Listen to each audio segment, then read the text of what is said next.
కేవలం 7,999 up to 10 kgs వరకు బరువు తగ్గి అధిక బరువు నుంచి వచ్చే ప్రధాన సమస్యలను దూరం చేసుకోండి. హుద్హుద్ తుఫాన్ విరుచుకుపడి 11 ఏళ్లైంది.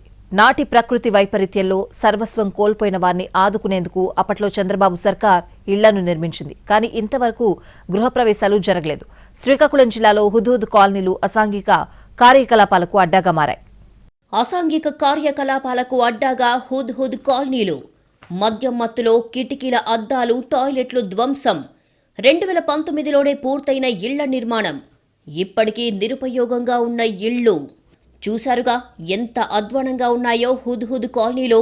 ఉత్తరాంధ్రలో 2014లో హుద్హుద్ తుఫాను విరుచుకుపడ్డాక నాటి ప్రభుత్వం ఈ ఇళ్లను నిర్మించింది.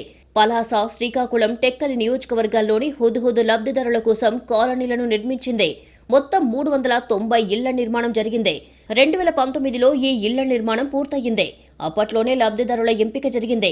తాగునీరు, విద్యుత్ వంటి మౌలిక సదుపాయాలు కల్పించాల్సి ఉన్న సమయంలో 2019 వచ్చేసింది. ఎన్నికల హడావిడి మొదలైపోయింది. కోడ్ అమల్లోకి రావడంతో ఇళ్ల కేటాయింపు ప్రక్రియ నిలిచిపోయింది. నాడు ఎన్నికలయ్యాక ప్రభుత్వం మారింది. వైసీపీ హయాంలో హుద్హుద్ కాలనీలను కనీసం పట్టించుకోలేదు.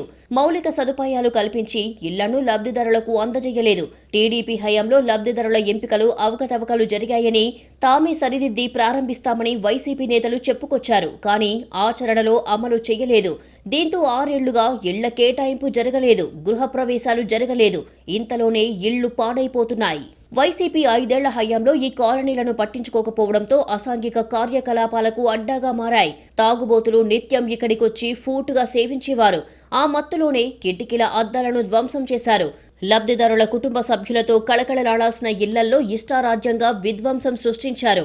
ఇది ఇప్పటికీ కొనసాగుతోంది. హుద్హుద్ కాలనీల నిర్మాణం జరిగిన ఇళ్లను ఇప్పటికీ అప్పగించకపోవడంపై పలాస, శ్రీకాకుళం, టెక్కలిలో లబ్ధిదారులు ఆగ్రహం వ్యక్తం చేస్తున్నారు.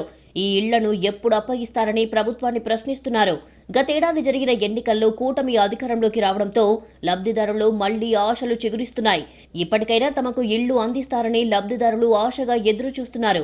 మౌలిక సదుపాయాలు కల్పించి త్వరగా అప్పగించాలని డిమాండ్ చేస్తున్నారు. చూదుకున్న ప్రజలకు లేదా ఇటు నుండి వెళ్లే ఎవరికి కూడా ఎటువంటి నష్టం లేకుండా ప్రభుత్వం వారు తక్షణమే స్పందించి తగు చర్యలు తీసుకోవాలని మేము స్థానికులుగా ఈ విషయంలో డిమాండ్ చేస్తున్నాం. అలాగే నిరుపయోగంగా ఉన్న ఈ హౌసెస్ అన్నింటిని కూడా త్వరలోనే ప్రభుత్వం వారు స్పందించి పేదవారికి ఇస్తే ఎంతో బాగుంటుందని కోరుకుంటూ సెలవు తీసుకుంటాం. ఇప్పుడు ఈ కాలనీలు ప్రారంభోత్సవాలకు నోచుకోవాలన్నా, లబ్ధిదారులు గృహప్రవేశాలు చేయాలన్నా చాలా పనులు చేయాల్సి ఉంది. రోడ్లు, డ్రైనేజీలు నిర్మించాలి. తాగునీరు, విద్యుత్ సదుపాయం కల్పించాలి. కిటికీలు కొత్తగా అమర్చాలి. టాయిలెట్లు, ఫ్లోరింగ్ కొత్తగా వెయ్యాలి. ఈ పనులన్నీ చేపట్టాలంటే కనీసం 2 కోట్ల రూపాయలు వెచ్చించాలి అని అంచనాలు ఉన్నాయి.